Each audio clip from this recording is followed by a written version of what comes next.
in this court, I'll defeat the federal government of Nigeria. Yeah, the whole world will see it.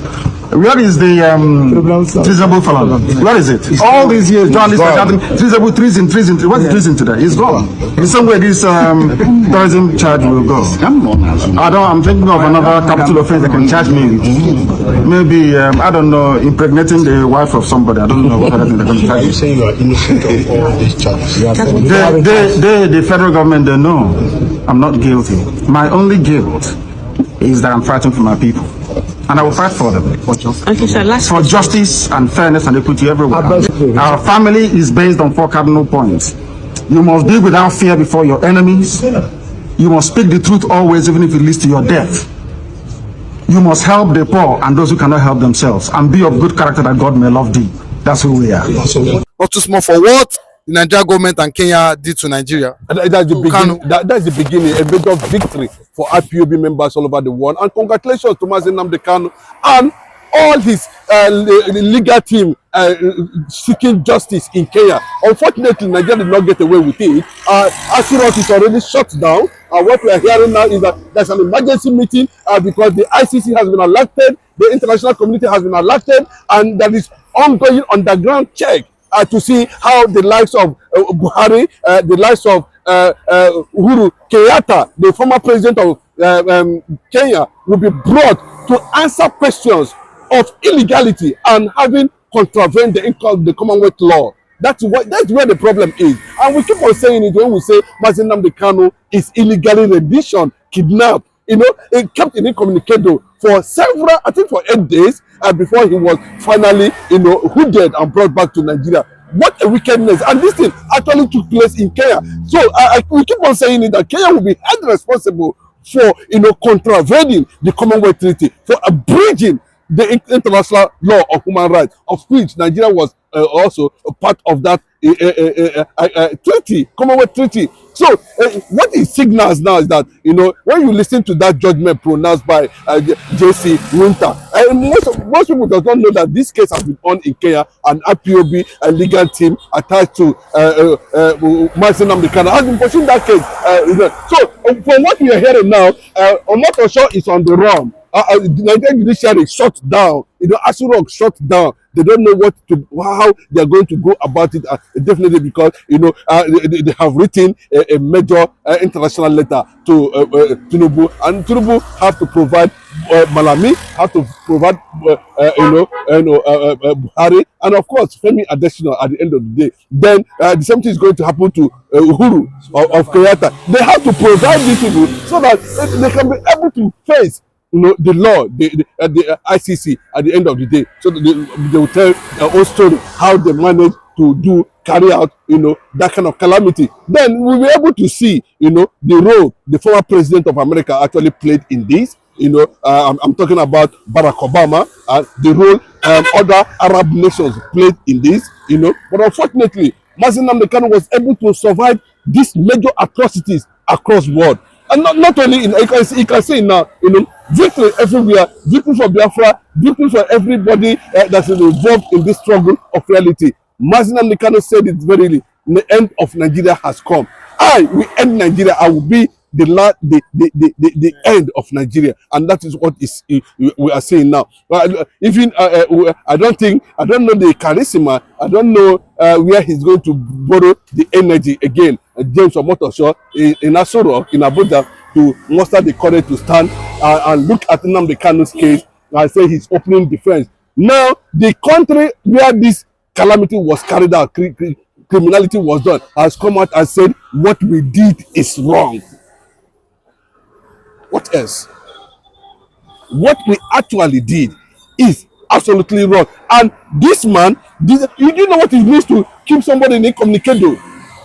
And that is the anger of the judge, J.Nwita of Kenya.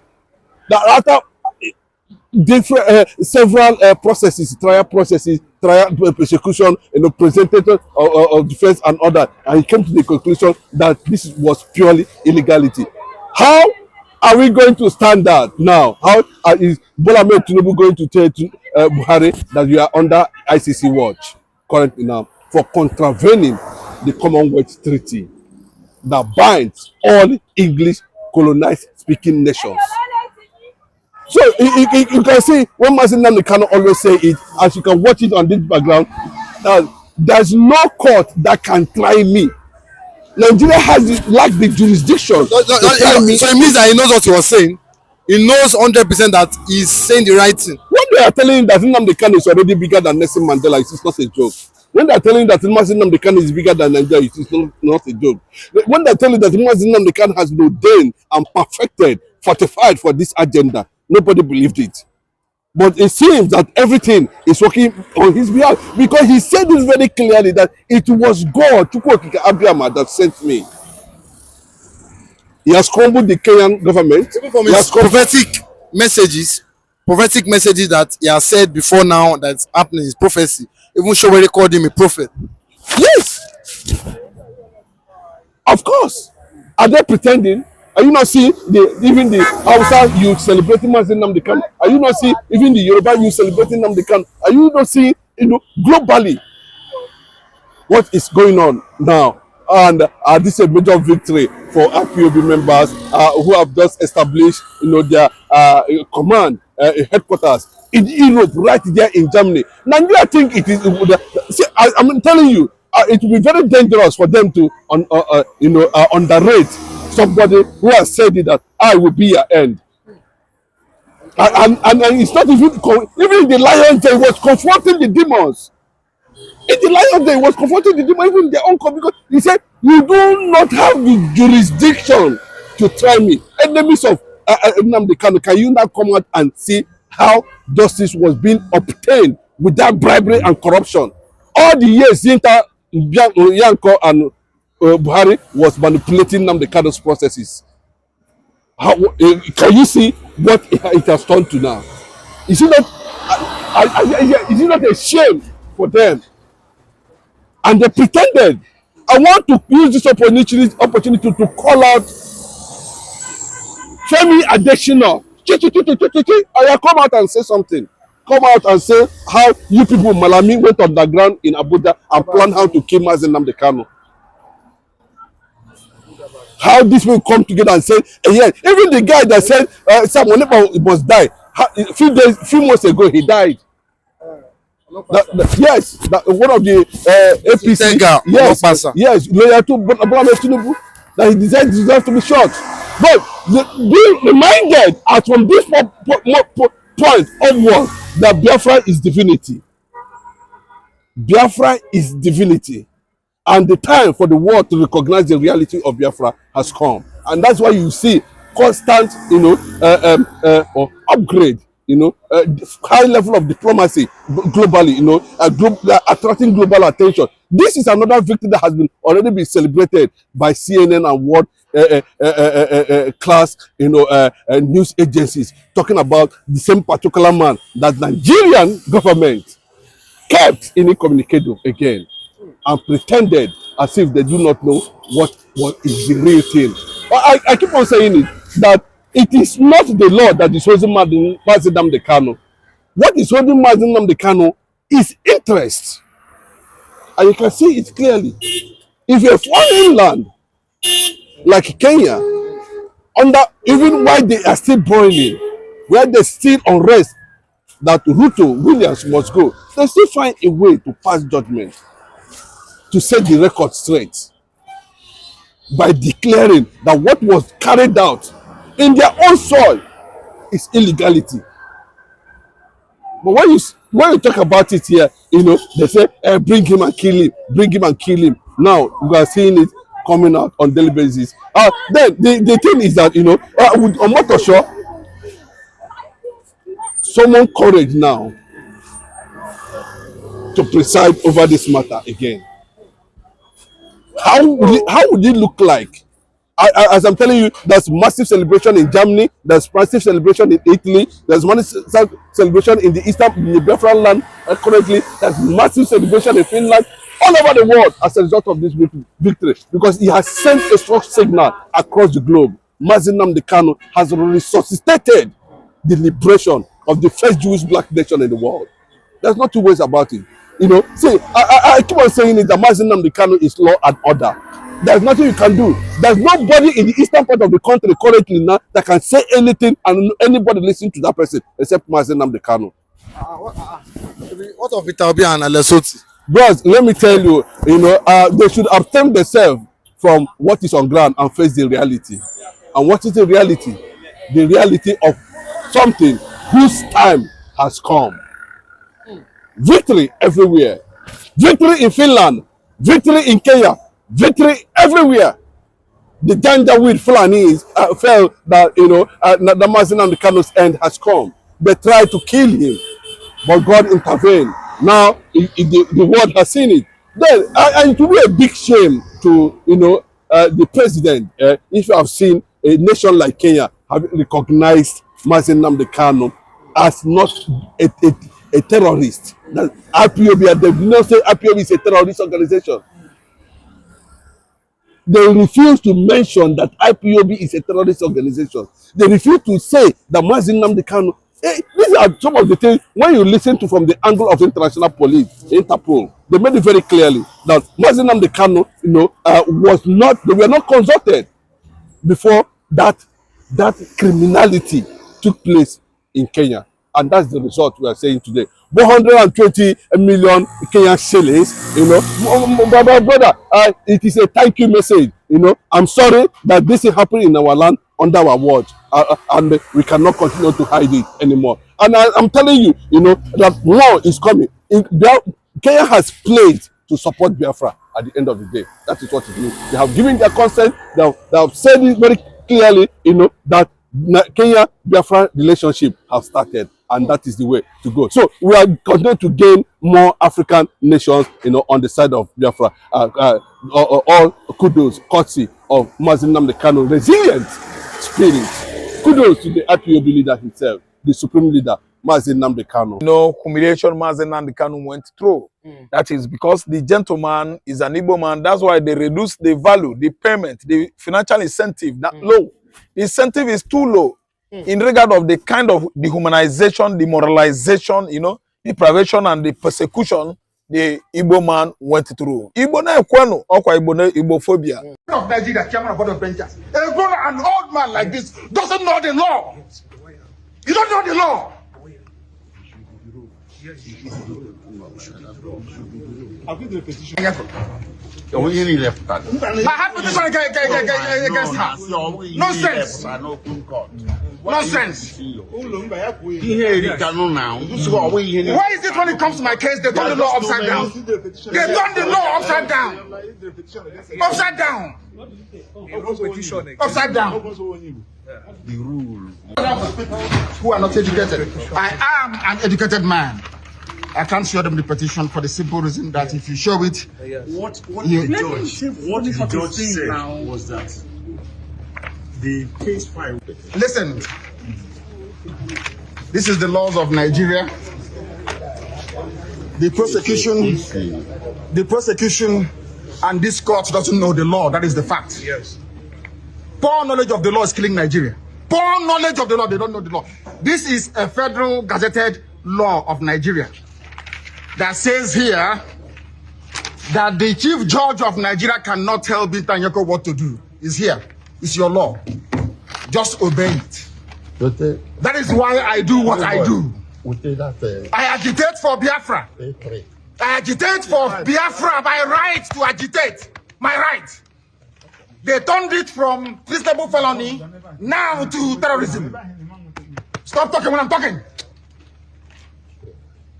Kenya is going to repeat it again. That amount of incentive, it is too small. And I say, thank God that they have such good Attorney General Federation in Kenya that has actually awarded this incentive to Mazi Nnamdi Kanu. Finally, Kenya court finally declared that the Kenya government must pay Nnamdi Kanu 120 million naira, for the way it was adopted, kidnapped, and rendition from Kenya to Nigeria. They said it's against the constitution of the international law and at the same time the law of even the Kenyan government that the Nnamdi Kanu must be paid the sum of 120 million. What does this bode for Nigeria and Nnamdi Kanu? They would have made the money, the incentive, financial incentive, $120 million. If you ask me, I will tell you that 120 million naira is just a chicken change. It doesn't what equate the kind of suffering and deprivation, you know, humiliation Mazen and the Kanu went through. That is because the gentleman is an Igbo man. That's why they reduce the value, the payment, the financial incentive that low. The incentive is too low in regard of the kind of dehumanization, demoralization, you know, deprivation and the persecution the Igbo man went through. Igbo na ekwenu, okwa Igbo na Igbophobia. You've seen it again. I predicted it earlier that Kenya must pay. I said that Kenya must pay with their sweat and blood. And Kenya as a country is paying right now. I predicted it that Britain is going to pay for poor consular role played during the ordeal, international ordeal of Mazi Nnamdi Kanu, the supreme leader of IPOB. And I'm telling you now that under Ruto's regime, Kenya is paying, compensating Mazi Nnamdi Kanu such, you know, physical or financial incentive. Then what about Britain? Britain is going to pay. They place quite so, you know, poor consular role to help their citizen. Whom do I mean here? I mean Kanu Wankwo is enjoying dual citizenship of the British and the Nigerian. And what you see actually transpired in the past, I think 2021, I think June 2021 was a situation whereby Britain failed to at least help Mazi Nnamdi Kanu using, you know, this consular right, because they have the right to at least come for him, you know, when Nigeria was illegally holding him at DSS facilities. Kanu was illegally renditioned. The USA in Britain are coming up to make sure that they slug it out at the court with Abubakar Malami, who actually misinterpreted Nigerian constitution in 2021 by blindfolding an Igbo man, abducting him illegally from Nairobi, Kenya, into Nigeria contraption. That has actually spelled out the kind of country we are running in Nigeria here. Nigeria is not a country. Nigeria is a lawless country. Nigeria does not respect her citizens. Everything we see here is a crop of aggrieved Fulani men as politicians, aggrieved Igbo men as politicians, aggrieved Yoruba men as politicians who are always busy feasting, cheering, you know, disputing or disbursing among themselves our tax payers' money.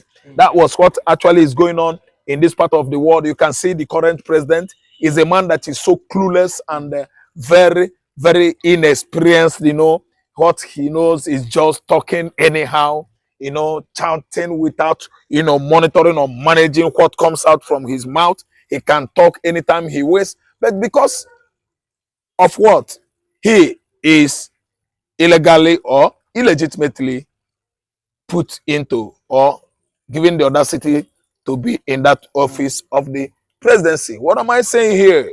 Mazi Nnamdi Kanu has gone through a lot. If he asked me, I would have at least referred Kenya to pay more than $120 million. 120 million naira is not up to $100,000. Just imagine.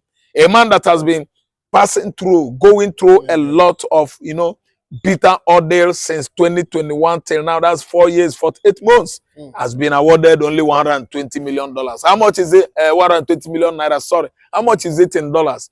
Kenya should have paid more than that, so that each and every one of us in Africa continent will actually know that we are getting it right in this dark continent. Kenya is going to repeat it again. That amount of incentive, it is too small. And I say, thank God that they have such good Attorney General of Federation in Kenya that has actually awarded this incentive to Mazi Nnamdi Kanu. That is Kenya High Court for you. We are coming back to Nigeria to know how much the fiscal or financial incentives to be awarded to Mazi Nnamdi Kanu should be. We don't know the amount they are coming up with, because sometimes ago I could remember when they awarded 200,000 naira award to some of the Biafra youths that they detained more than 7 years. Buhari regime gave those Igbo boys 200,000 naira. That is not up to $200. It's not even up to $100. Jesus Christ is the Lord. You see how funny Nigerian nation is. They don't know that the more you oppress the Igbo, the more you abhor the Igbo, the more you hate Igbo, the more Igbos excel and fly higher and higher. I'm telling you, they might not even award good tangible money, amount of money to Mazen Nnamdi Kanu here in Nigeria because he's an Igbo. But I know he's going to slug it out using his lawyers. They are going to pay him in trillions. Ejimako, Ejiofor, Kanu Agabi, and the rest of legal teams defending Mazen Nnamdi Kanu should prepare very, very weighty, authentic, good, internationally, you know, let me say, applauded or plausible, legal or liberal suit against Nigeria. Nigeria should pay in trillion because if you allow them, because Mazen Nnamdi Kanu is an Igbo man, they will award him 10 kobo.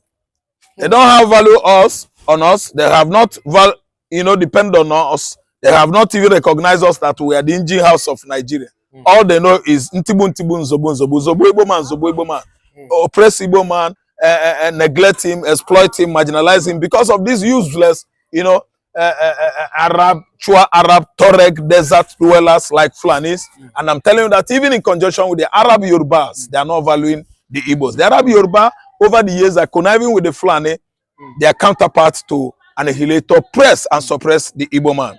This current regime has gone too far to make sure that they deny Kanu, Mazen Nnamdi Kanu justice. But we have seen how far Kanu Ogabi is a son, and Ozekome, had gone in conjunction with other legal luminaries like Ejimako, Ejiofor, and the rest of them to give Mazen Nnamdi Kanu justice. And they actually succeeded in this regime, presided over by Omotocho James, a Yoruba Chief Justice who actually did well. And I believe that is going to say good thing about him in his own time. He's not going to be forgotten so easily. He's the one that actually stood on his feet and make sure that Kanu, Mazen Nnamdi Kanu, is given justice. I say kudos to James Omotocho. Okay, but so for what we can see, for what Kenya is trying to do now, and what just happened or what's happened recently in court, do you not think that Nnamdi Kanu has finally defeated Nigeria finally, because it's now becoming more obvious that Nnamdi Kanu have been finally vindicated with what is coming from Kenya? Winning streak is all over victory. Kanu is obsessed with victory. Each and every time Kanu has gone to court with Nigerian government, he won. He has been winning since 2022, 2023. Last year, 2024, Kanu won. This year, Kanu is winning. So the guy is obsessed with victory, serious wound, let me say, I mean, is S-O-R-E, bitter, defeat on the Nigerian side.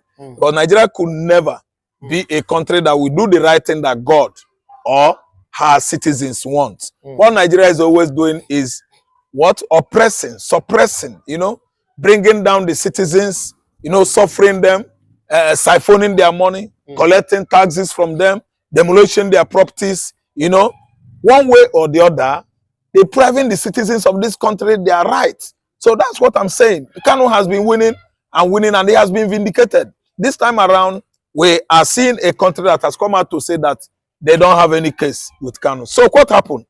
Retaliation, payment, compensation as in financial incentives. Because I know they wounded him. Kanu is like a wounded lion now. Nigeria should not allow him to sue Nigeria first. Nigeria should actually pay him what he is supposed to collect. The payment needed by Kanu should be given to him. They shouldn't allow him to go to ICC or to go to ECOWAS court, because there's no court in Nigeria. All the chief justices in Nigeria, all the Nigerian Attorney General of Federation and the Nigerian court, Department of Judiciary, are all stooges to the office of the executive. So what I'm trying to say is that Nigeria should not allow Nnamdi Kanu to drag them to OAU court or West African, community court. That's ECOWAS, Economic Community of West African court, states ECOWAS court, which will do the needful. So the best thing now is to be very, very careful and calculative about how they are going to approach Mazen Nnamdi Kanu for peace to reign. Because if he goes to international court, I think Nigeria is going to incur much and much and much more debt than before. Kanu is deserved the trillions, if you ask me. Because why? This is a case that has stretched up to 120 months, making what? 10 years. 120 months make 10 years. Kanu has been subjected to this kind of psychological trauma. He has been going through a lot. Bitter trauma, experience, nasty, perilous ordeal for good 120 months.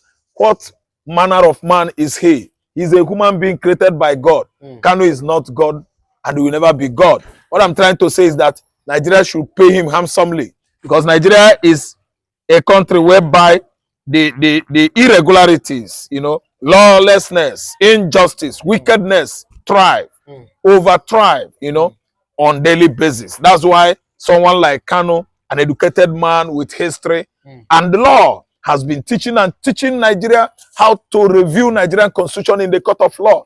Even has been telling the Attorney General of Federation that he doesn't have the impetus, the prerogative to intervene in his own court, telling the presiding chief judge what to say or what to do, coming up with various charges and after charges, to nail him. Kanu said, you, AGF, Nigerian constitution does not say so.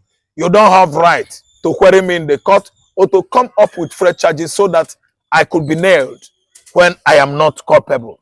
AGF Malami Atolo Ewuausa has failed in all his schemings. Malami Abubakar is down as I'm talking to you now, because Kanu has actually outsmarted federal government of Nigeria and he is thoroughly vindicated. Kanu's case has been struck out. He has no case